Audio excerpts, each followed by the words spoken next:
지금 세계 지도에서 가장 뜨거운 점 하나를 짚는다면 그 점은 중동에 있습니다. 그런데 그 시점에서 뻗어나온 선이 놀랍게도 한반도에 와닿아 있습니다. 트럼프 미국 대통령이 직접 이름을 불렀습니다. 한국, 파병하라고 했습니다. 요청이라고 부르기엔 너무 직접적이었습니다. 협의라고 하기엔 선택지가 너무 좁았습니다. 이건 외교 문서에 담긴 조용한 제안이 아닙니다. 전 세계가 보는 앞에서 공개적으로 이름을 불러서 군함을 보내라고 한 겁니다. 그런데 여기서 잠깐 우리가 놓치면 안 되는 게 있습니다. 트럼프는 왜 이걸 지금 했을까요? 왜 한국을 콕 찍었을까요? 그리고 이재명 대통령은 왜 바로 대답하지 않는 걸까요? 단순히 군사 문제가 아닙니다. 이건 대한민국이 앞으로 어떤 나라가 될 것인지를 결정하는 분기점입니다. 전쟁에 참여하느냐 마느냐가 아니라 강대국들의 판 위에서 우리가 어떤 말을 쥐고 움직일 것인가의 문제입니다. 파병을 하면 어떻게 되는지, 파병을 안 하면 어떻게 되는지, 미국이 진짜 원하는 게 뭔지, 이재명 정부가 시간을 끄는데 어떤 계산이 숨어 있는지 오늘 이 영상에서는 그 속을 다 꺼내서 보여드리겠습니다. 이 상황 전체를 하나의 그림으로 보게 되면 지금 한국이 서 있는 자리가 얼마나 팽팽한 줄 위에 있는지 느껴지실 겁니다. 경제도 흔들리고 동맹도 흔들리고 외교도 흔들리는 이 순간에 대한민국은 지금 어떤 선택을 앞에 두고 있는지 지금부터 차근차근 짚어드리겠습니다. 영상이 도움이 되신다면 구독과 좋아요 먼저 눌러주세요. 경제 베토벤과 함께 하시면 됩니다. 트럼프가 군함을 보내라고 했을 때 전 세계 외교가들이 가장 먼저 한 질문이 있습니다. 미국이 왜 이걸 직접 말하나? 입니다. 한배국은 원래 조용히 움직입니다. 물밑 접촉, 비공개 외교, 채널을 통한 메시지, 그게 전통적인 방식이었습니다. 그런데 트럼프는 그냥 공개 발언으로 뱉어버립니다. 이게 단순한 성격 차이일까요? 아닙니다. 여기에는 계산이 있습니다. 그리고 그 계산 속에는 미국이 지금 처한 현실이 고스란히 담겨 있습니다. 첫 번째, 전쟁의 명분을 나눠 갖겠다는 겁니다. 미국이 중동에서 군사행동을 할 때마다 늘 따라붙는 비판이 있습니다. 미국 혼자 결정하고 미국 혼자 이익 챙긴다는 겁니다. 이 비판을 막으려면 어떻게 해야 할까요? 다른 나라들을 함께 끌어들이면 됩니다. 한국이 참여하면, 일본이 참여하면, 유럽 동맹국들이 참여하면 이건 미국의 전쟁이 아니라 국제사회의 공동 대응이 됩니다. 명분의 무게를 여러 나라가 나눠지게 하는 겁니다. 결과가 잘 되면 공동의 성과가 되고 결과가 나빠지더라도 미국 혼자 욕먹지 않아도 되는 구조를 만드는 겁니다. 두 번째, 중국에 보내는 신호입니다. 지금 중동 문제는 중동만의 문제가 아닙니다. 중동의 에너지, 해상 운송 루트, 지역 내 영향력, 이 모든 게 미국과 중국이 서로 경쟁하는 판 위에 놓여 있습니다. 한국처럼 군사력이 있고 아시아에서 중요한 위치를 차지하는 나라가 미국 편에 서서 중동에 군사력을 보낸다면 중국 입장에서는 아주 불쾌한 그림이 완성됩니다. 미국은 그 불쾌함을 만들고 싶은 겁니다. 한국을 협상 카드로 쓰는 거라고 봐도 틀리지 않습니다. 세 번째, 돈 문제입니다. 미국은 지금 엄청난 재정 압박을 받고 있습니다. 우크라이나 지원, 중동 군사작전, 인도태평양 군비 유지, 여기에 국내 인프라 투자까지 어디 하나 비용이 안 드는 곳이 없습니다. 트럼프 행정부가 계속해서 동맹국들에게 더 내라, 더 기여하라고 하는 이유가 바로 여기 있습니다. 군함을 보내면 미국이 그 비용을 안 써도 됩니다. 인력을 보내면 미국 군인이 그 자리에 안 서도 됩니다. 부담을 분산시키는 겁니다. 결론적으로 트럼프가 한국의 파병을 요구하는 건 감정적 충동이 아닙니다. 명분, 중국 견제, 비용 절감, 이 세 가지를 한 번에 얻을 수 있는 아주 계산된 요구입니다. 트럼프가 파병 요구를 한 나라가 한국 하나만은 아닙니다. 그런데 유독 한국 이야기가 크게 나옵니다. 왜 그럴까요? 한국은 미국 입장에서 아주 매력적인 조건을 여러 개 동시에 갖추고 있는 나라입니다. 일단 에너지입니다. 한국은 중동에서 석유와 가스를 엄청난 양으로 수입합니다. 한국이 쓰는 에너지의 상당 부분이 중동 루트에 달려 있습니다. 그 말은 중동 정세가 흔들리면 한국 경제가 흔들린다는 뜻이기도 합니다. 미국은 이 점을 알고 있습니다. 우리가 지금 그 루트를 지키고 있는데 한국은 뭘 하고 있냐는 논리를 꺼낼 수 있는 겁니다. 다음으로 군사력입니다. 한국군은 세계에서 손꼽히는 수준입니다. 장비도, 훈련도, 병력도. 단순히 숫자만 채우는 파병이 아니라 실제로 전투력이 있는 군대를 보낼 수 있는 나라입니다. 미국 입장에서는 한국이 이름만 올리는 참여국이 아니라 실질적인 전력이 되는 겁니다. 마지막으로 한미 동맹의 구조입니다. 한국은 미국과 단순한 우방 관계가 아닙니다. 주한미군이 있고 연합사령부가 있고 수십 년간 이어진 군사협약이 있습니다. 이 구조 안에서는 미국의 요구를 그냥 무시하기가 굉장히 어렵습니다. 거절하는 데 드는 비용이 다른 나라보다 훨씬 큽니다. 즉, 한국은 거절하기 어려운 위치에 있고 보내면 실질적 효과가 있고 에너지 문제로 이해관계도 얽혀 있습니다. 미국이 한국을 찍는 건 그냥 우연이 아닙니다. 한국이 딱 그 조건에 맞는 나라이기 때문입니다. 협박이라는 단어를 쓰면 너무 자극적으로 들릴 수 있습니다. 그래서 그 단어 대신 현실을 그대로 보겠습니다. 트럼프는 기자 앞에서 공식 발언으로 특정 국가의 이름을 언급하며 파병을 요청했습니다. 이게 어떤 의미인지 외교적으로 풀어보면 이미 그 요청은 세계가 다 듣게 된 겁니다. 한국 정부도, 미국 의회도, 중국도, 일본도, 중동 국가들도 이 상황에서 한국이 우리는 못하겠습니다 라고 답하면 어떻게 될까요?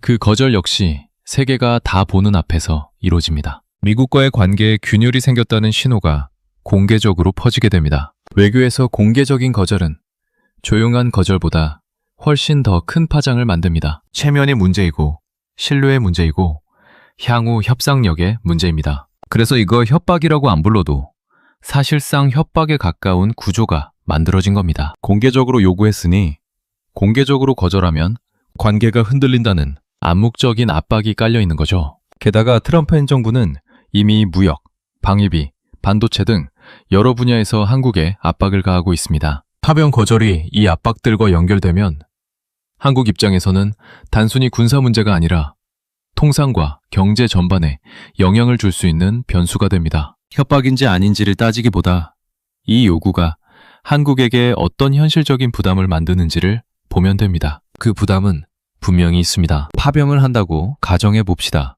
군함을 보냅니다. 이후에 어떤 일이 벌어질까요? 가장 먼저 이미지의 문제가 생깁니다. 대한민국이 중동 분쟁에 군사적으로 개입한 나라가 됩니다. 어떤 국가들은 이걸 미국의 전쟁에 끌려간 나라로 볼 것이고 어떤 국가들은 미국 편에 선 나라로 볼 것입니다. 어느 쪽이든 한국이 지금까지 유지해온 중립적이고 실용적인 외교 이미지에는 금이 갑니다. 특히 중동과 경제관계를 유지하는 한국 입장에서 이건 민감한 문제입니다. 한국 건설사, 한국 기업들이 중동 여러 나라에서 사업을 하고 있습니다. 그 나라들 중 일부가 이번 군사작전에 반대하는 입장이라면 한국 기업들이 그 여파를 받을 수 있습니다. 다음으로 안보 리스크입니다. 군함이 가면 그 군함은 위협에 노출됩니다. 드론 공격, 미사일, 해상 기뢰, 중동 분쟁 지역에서의 위협은 실제로 존재합니다. 한국 군인의 생명이 걸린 문제가 됩니다. 그리고 이건 한 번으로 끝나지 않을 수 있습니다. 한 번 보내면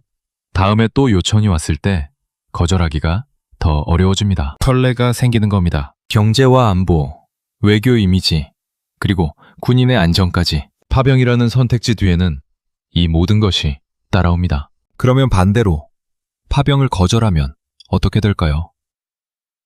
이쪽도 만만하지 않습니다. 가장 직접적인 결과는 미국과의 긴장입니다. 트럼프 행정부가 우리가 요청했는데 거절했다는 걸 기억하고 있을 겁니다.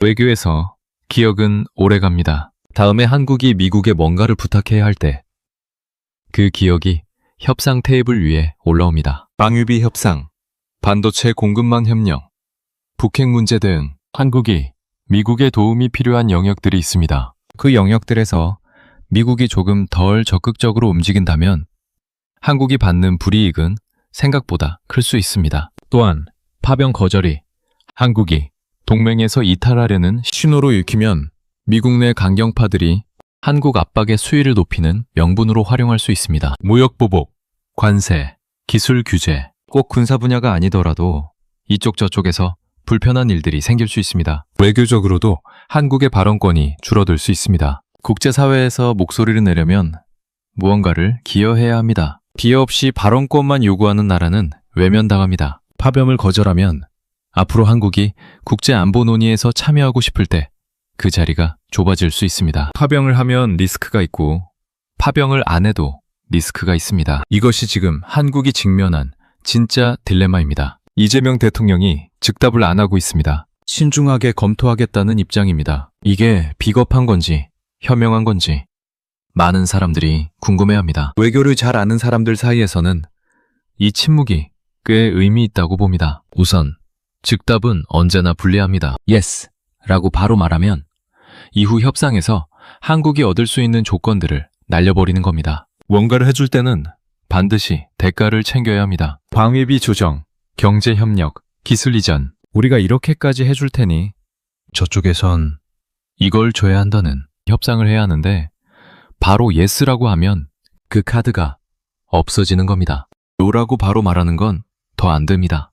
앞서 말씀드린 것처럼 외교적 부담이 너무 큽니다. 그래서 지금 이재명 정부가 하는 건 시간을 버는 겁니다. 단순히 질질 끄는 게 아니라 이 시간 동안 여러 가지를 계산하고 있습니다. 다른 나라들이 어떻게 움직이는지 보고 있습니다. 일본은 어떻게 답했는지, 유럽은 어떻게 반응하는지, 한국만 미리 결정하는 건 외교에서 최악의 수입니다. 여러 나라가 비슷한 입장을 취할 때 한국도 그 흐름 안에서 움직이면 훨씬 부담이 줄어듭니다. 또한 국내 정치도 고려합니다. 파병은 국회 동의가 필요한 사안입니다. 여론도 봐야 합니다. 국민이 어떻게 생각하는지, 정치권이 어떻게 반응하는지 없이 결정을 내리면 외교적 부담보다 내부 정치적 부담이 더 클 수 있습니다. 이재명 대통령이 취임 이후 강조해온 키워드가 바로 실용 외교입니다. 이념이나 감정이 아니라 실제 국익을 중심으로 판단한다는 겁니다. 그 원칙이 지금 가장 어려운 시험대 위에 올라와 있습니다. 속도가 아니라 계산의 문제라는 말이